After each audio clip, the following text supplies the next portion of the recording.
As the developer, sometimes you can create what are called hard-coded forms in the system, and there's a mechanism for bringing those hard-coded forms into the system. If you have any questions, please post them below in the post them below, and I'll answer your questions. But in order to bring in hard-coded forms, the mechanism is in here when you go to Forms, Form Admin.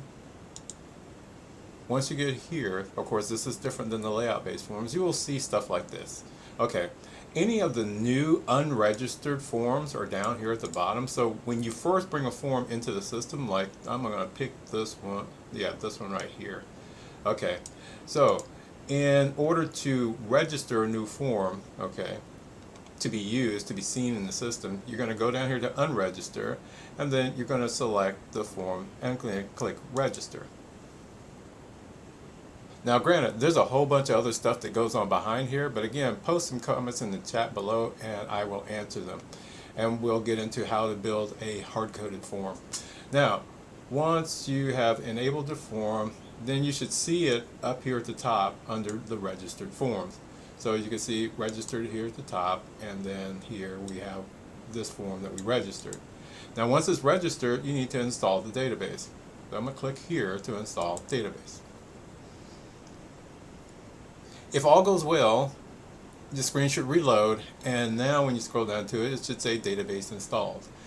I'm going to talk about this column right here because this column is dynamic. It can be whatever you want to name it. So whatever you put in this row here, which is called the category, this is how you set up categories. So if I want this one to be in a category by itself, and this is going to demonstrate what I'm talking about, I'm going to go ahead and call this one special forms. Okay, so that's going to be the category that the system's going to automatically generate when I do that. So now I'm going to save that, and so now this is under specialty forms. Last thing I need to do before it's usable in the system right now is disabled. So you can enable and disable forms in the system. So if you disable it, it won't be shown in the encounter section. I'm going to go ahead and click enabled, or sorry, when you click it, it's going to toggle. So now it's toggled to enable. Now, when I go over to the patient's chart, now the way the system's set up, everybody, you know this, is that all visits are where the forms are connected together. Okay? So I'm going to go to the visit here. Right now, you're going to see it's not there, okay? Because I haven't reloaded my screen yet.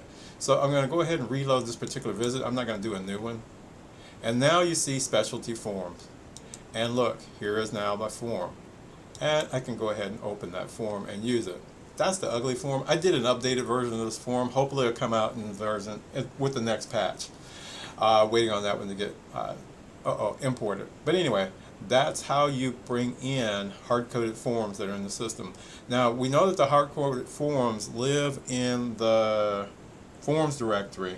So interface forms is where the hard-coded forms live, and we'll do a whole tutorial on hard-coded forms and how to create them and lay them out. There's a couple of different ways to do it, but anyway, that ends this video. Thanks for watching.